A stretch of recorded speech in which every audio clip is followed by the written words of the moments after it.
Hi, hello, welcome to my YouTube channel.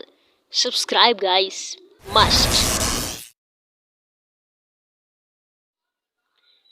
बिस्मिल्लाहिर्रहमानिर्रहीम शुरू अल्लाह के नाम से जो बड़ा मेहरबान और निहायत रहम करने वाला है। अस्सलाम वालेकुम वरहमतुल्लाहि वबरकातुहू। Dear students, how are you? क्या हाल चाल? अल्लाह आपको दुनिया और आखिरत में कामयाब करे, आमीन सुम आमीन। थॉमस कैलकुलस की तो टेंशन ही नहीं लेनी, ठीक है। तो अगर चैनल पर न्यू है तो उसको आप सब्सक्राइब कर लीजिए और लाइक कर दीजिए, क्योंकि यहाँ पर आपको थॉमस कैलकुलस से रिलेटेड मिल जाएंगे वीडियोस। तो ये है जी इस वीडियो में थॉमस कैलकुलस 11th एडिशन, ठीक है। इसकी जो एक्सरसाइज 1.2 है, एक्सरसाइज 1.1 हम कंप्लीट कर चुके हैं। एक्सरसाइज 1.2 के जो हमारे क्वेश्चंस हैं 1 to 34 तक वो हम सोल्व कर चुके हैं बच्चे, ठीक है। प्लेलिस्ट मिल जाएगी आपको मेरे चैनल से। ओके, सो यहाँ पर जो क्वेश्चन नंबर 35 है इसको सोल्व करने जा रहे हैं। अगर चैनल पे न्यू है तो जरूर सब्सक्राइब करना, ठीक है। अच्छा, 35 क्वेश्चन को अंडरस्टैंड करते हैं बिना टाइम वेस्ट किए। इसमें क्या है, सबसे पहले देखिए बच्चे, यहाँ पर वो आपको ये इक्वेशंस दे रहे हैं, ठीक है। ये उसने क्या क्या है, उसने कहा है कि is there anything special about the relationship between the lines. एक ये वाली लाइन दी है एंड ये वाली लाइन दी है, और is not equal to 0 and b is not equal to 0, give reasons for your answer. अब यहाँ पर आपकी जो बुक है उसके अंदर कुछ गिवन है, ठीक है। वो क्या गिवन है, तो यहाँ पर बच्चे आपके पास जो है उसने दिया है स्लोप इंटरसेप्ट इक्वेशन, ठीक है। y is equal to m x plus b, क्या है, स्लोप इंटरसेप्ट इक्वेशन दी गई है। इसके अलावा वो कहता है कि अगर हमारे पास y is equal to m x होता है तो ये लीनियर इक्वेशन होती है, और अगर हमें इस तरह से दिया गया है A x plus B Y is equal to C, तो इसको हम कहते हैं जनरल लीनियर इक्वेशन। और अगर हम बात करते हैं पैरेलल एंड परपेंडिकुलर लाइंस की, तो हम कहते हैं lines that are parallel have equal angles, ठीक है। तो यानी कि जिसका सेम स्लोप होगा वो हमारे पास पैरेलल्स होंगी, और जिनका जो है सेम स्लोप नहीं होगा, यानी m1 और m2 दोनों स्लोप का अगर हम प्रोडक्ट लेते हैं तो वो -1 आता है, तो वो हमारे पास क्या आता है, परपेंडिकुलर हो जाता है। ये चीज़ है इसमें। तो भाई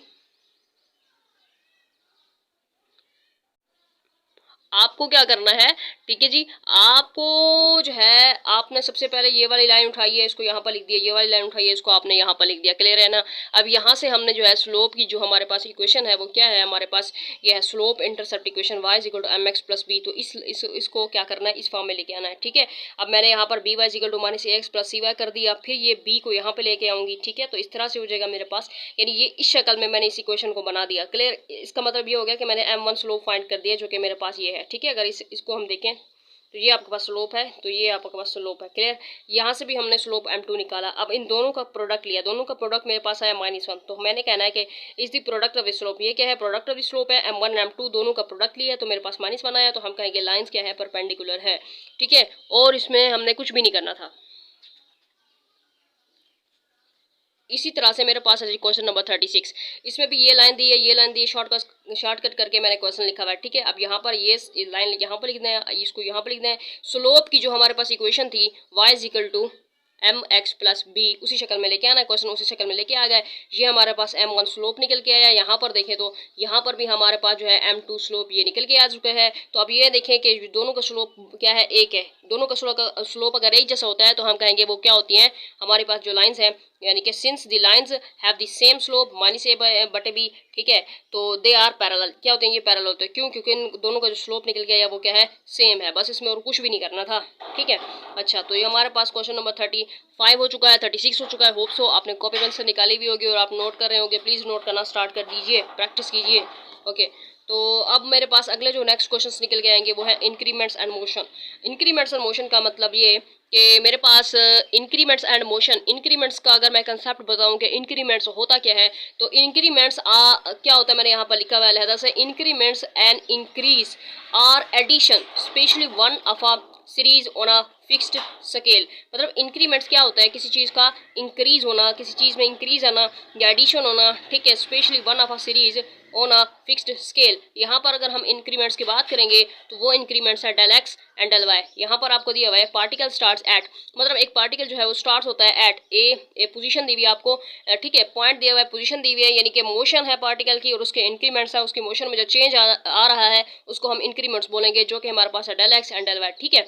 उसके बाद है find find its new position, फिर इसकी जो है हमने पोजीशन फाइंड करनी है। एक पार्टिकल है उसकी पहली पोजीशन होगी, फिर उसके बाद उसका इंक्रीमेंट्स होगा यानी उसकी पोजीशन में चेंज होगा, तो फिर हमने फाइंड क्या करना है, न्यू पोजीशन जो है उसकी फाइंड करनी है।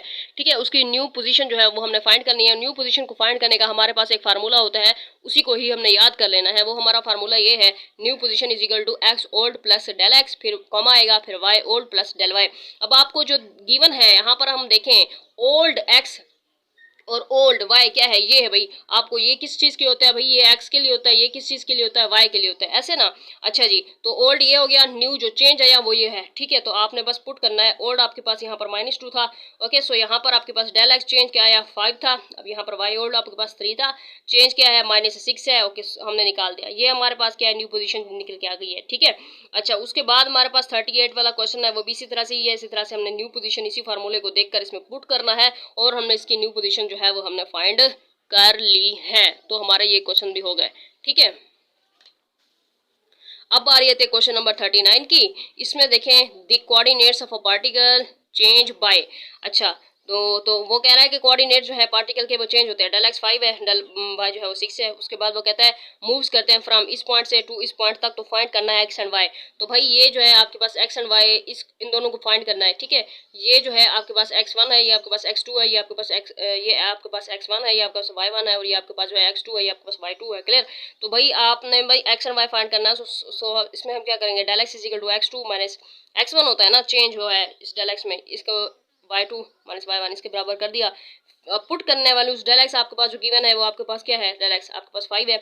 x2 कौन सा होगा, x2 जो है वो ये है आपके पास। ठीक है बच्चे, 3। उसके बाद x1 तो हमने फाइंड करना है, ये वाला। ठीक है, ओके, सो यहाँ पर भी इस तरह से ही करना है आपने। तो हमारा बस जो निकल के आता है वो ये है, that's y. Clear, x and y. Okay, ये वाला जो खाली था ये हमने फाइंड कर लिया। क्लियर, उसके बाद यहाँ पर है क्वेश्चन नंबर 40। इसमें आपको कह रहा था कि इसका जो है नेट चेंजेस क्या है इसमें, इन कोऑर्डिनेट्स में। नेट चेंजेस का मतलब होता है कि टोटल चेंजेस क्या आती हैं। चेंजेस मतलब इसमें वो डेल एक्स पूछ रहा है और डेल वाई पूछ रहा है। ठीक है, ये 2 पॉइंट दिए मैं, फिर ये हमने ये डेल एक्स फाइंड करना है, यहाँ फाइंड कर लिया। उसके बाद डेल वाई फाइंड करना था, ये हमने फाइंड कर लिया। ठीक है, तो ये हमारे पास मैंने कहा है कि ये आपके पास जो है किसके लिए है, आपके पास ये x1 है, ये y1 है, ये x2 है, ये y2 है। क्लियर है ना? इसी तरह से आपने जो है ये क्वेश्चन नंबर 40 जो है उसको भी हमने सोल्व कर लिया है। ओके बच्चे, इंशाल्लाह मिलेंगे नेक्स्ट वीडियो में। मुझे दीजिए इजाज़त। अल्लाह हाफिज़।